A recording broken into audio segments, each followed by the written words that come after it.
అందరికీ గోలీస్ గోలీలు యూట్యూబ్ ఛానల్కి స్వాగతం. తెలుగు వాడిననే వారికి, తెలుగు వాడి తెలిసి తెలుగు వాడేవారికి నమస్కారం.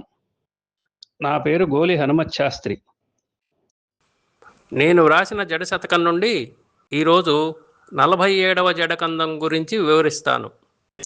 చిన్న జడ ఉన్న తన భార్య గురించి జాలిపడుతున్న భర్తతో, ఆమె తలకు చిటికెడు తైలమే మస్తు, షాంపూలు తెమ్మని అడుగదు, పూలమాల బెత్తెడు సరిపోతుంది, కనుక జాలిపడకు, జాలీగా ఉండు అని చెప్తున్నట్టుగా వ్రాసిన ఈ పద్యాన్ని వినండి.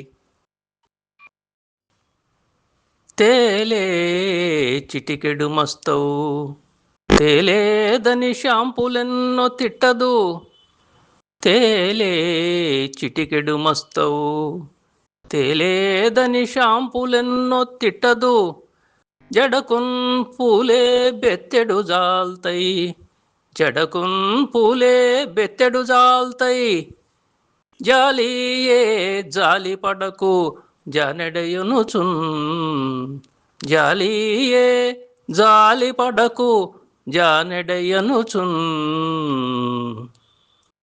మరొకసారి. తేలే చిటికెడు మస్తవు, తేలేదని షాంపులెన్నో తిట్టదు, జడకున్ పూలే బెత్తెడు జాల్తై, జాలియే జాలి పడకు జానెడయనుచున్. వినండి మరొక జడకందం. మళ్ళీ కలుసుకుందాం. మనం తెలుగువారం, మనకు తెలుగు వరం. నమస్కారం.